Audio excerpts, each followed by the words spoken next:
Oh, that's very hot and very sugary. Good morning.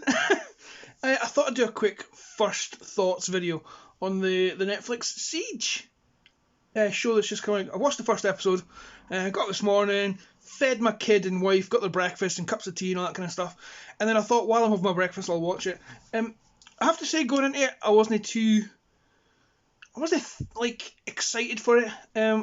Judging by the trailers, I didn't like the animation style. It's a bit bland for me. The characters all look a bit like, the best way I can describe it is the animation style looks like a PS3 game cutscene. Like, it looks like you're watching a cutscene from a Transformers game on the PS3, PS4, which kind of put me off.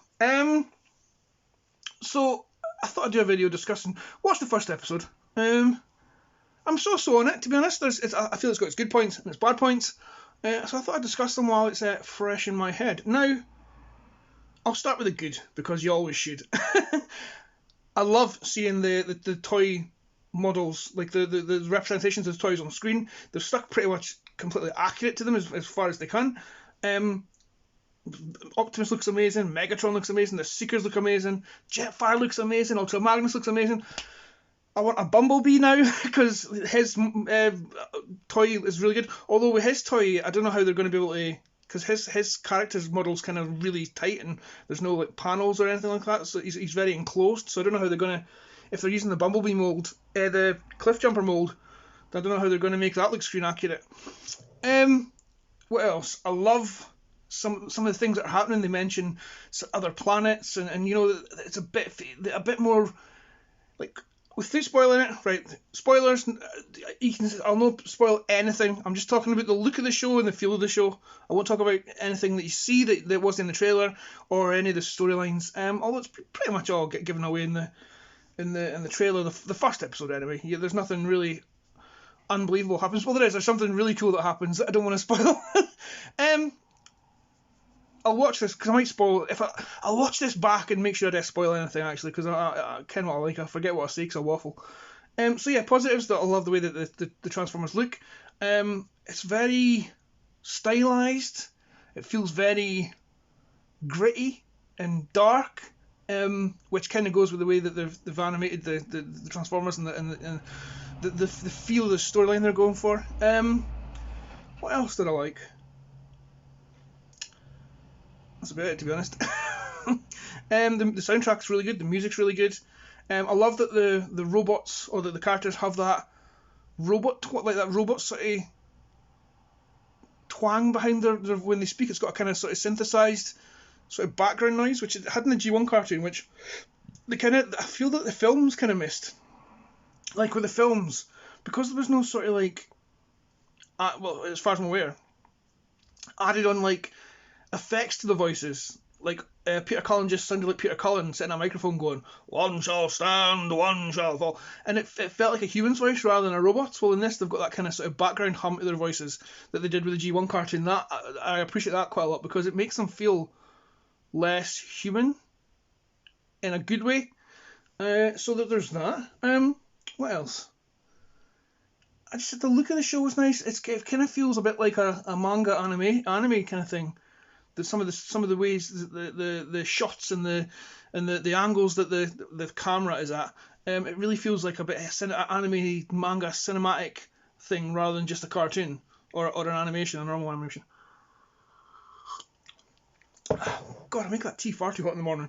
It's my third cup and I've only been up an hour. So negatives, their faces. I hate the way their faces animate. I don't know if this has been animated for a certain language and it's been dubbed for everyone else, or if they've just given the mouths and Wheeljack's lights on his side of his face. I don't know if they've given them just like a rough movement, so like the mouth didn't correspond to any like Earth language. It's just the mouth just flap and then they dub on whatever language afterwards, because I really got that sense of the mouse weren't speaking English. Then again, that might be intentional to mimic the sort of manga anime look, which would be a good thing, I suppose. Now this is a really weird negative, but the transforming noise when they actually transform, they've taken it straight. I think they've taken it straight off the G1 cartoon, and it sounds really out of place.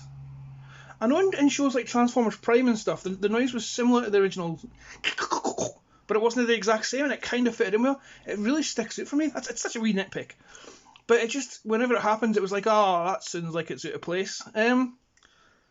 Another negative, Megatron's lips. He looks like he's put on lip balm. Also, when Megatron talks, his mouth doesn't close. Like, his mouth's always open when he talks. He's like, like he's chewing a hot chip or something like that. It's weird. These are all aesthetic things. The story I enjoyed, and this is purely off the first episode. The story I enjoyed. The way the robots look I enjoyed. The score, the music I enjoyed. What I didn't enjoy, and it really takes it for me. Oh, I'll tell you another negative. This is no slight on the actor, stroke voice actor, stroke man himself, but the guy that voices Optimus is terrible. I think it's purely because he's doing a Peter Cullen impression or an Optimus impression. It's far more weird. It's the same guy that voices Optimus in the Cyberverse cartoon, and in that was another. I mean, I quite like that. My kid watched it. I wasn't going to watch it, but my kid watched it, and I kind of got into it. And the one thing that stuck out was Optimus's voice actor was just rubbish. He's doing too much of an Optimus impression. And every time he does his Optimus voice, it reminds me of those videos that came out in 2007.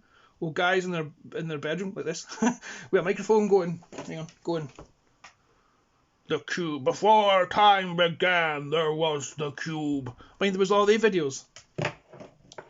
Old guys doing Optimus Prime impressions, and it's like that. It really draws me because I feel like it's someone doing an impression of a voice actor rather than the voice actor doing the voice of the character.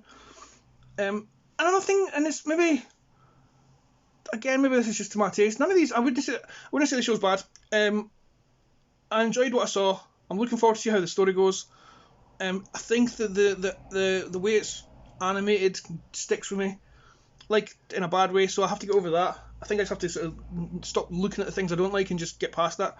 But one thing that does bug me is, apart from Starscream and Optimus, all the voices sound the same. It literally sounds like it could be one guy trying to do every voice. They're all dead indistinct. Apart from Alita 1 and Chromia, obviously, Alita 1's awesome. Oh, she's awesome.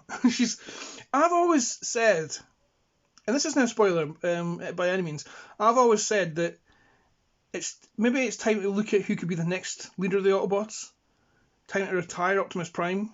And I know RID kind of made it Bumblebee, but I really, really think they should go with a female Autobot leader. I think they should make Alita 1 the new Prime. That'd be awesome. And if this show, first episode, does anything, it makes me believe that even more. To summarise, voice acting's a bit nah. The way their faces animate, they did really portray emotion. Like the eyes look dead, and that was something that I picked up on in the trailer. Was the eyes look really dead? They try when the characters are displaying like extreme emotion, they try and animate their eyes a bit more. But when it's just a blue or red, sort of blank slate, it's hard to do it. And they're not animating the edge of the eyes enough to give them. I mean, it really does feel like there are no eyes. Like they've got shades over their faces, and you can't actually see their eyes because there's no life there. And I know that can be done because, in like I said, the Prime TV show and stuff, they've portrayed eyes very well. And even in the movies, the eyes were kind of cool. That's one thing I did like about the movies designs was their eyes and stuff. So I think the characters lack a bit of life. But the story's awesome, and I'm really looking forward to seeing what's happening next. So see, now I came away from it thinking I didn't enjoy it that much, but now I've talked about it, it turns out I did. So yes, I will be sticking with it and giving it it's only 8 episodes, I think, or 6. I think the story's going to be interesting. I think they're going to do new things. It's awesome seeing the toys we have in real life on screen, because now it gives them a bit more dimension. And yeah, so after watching the first episode, do I recommend watching it and giving it a go? Yes. See you later. Oof.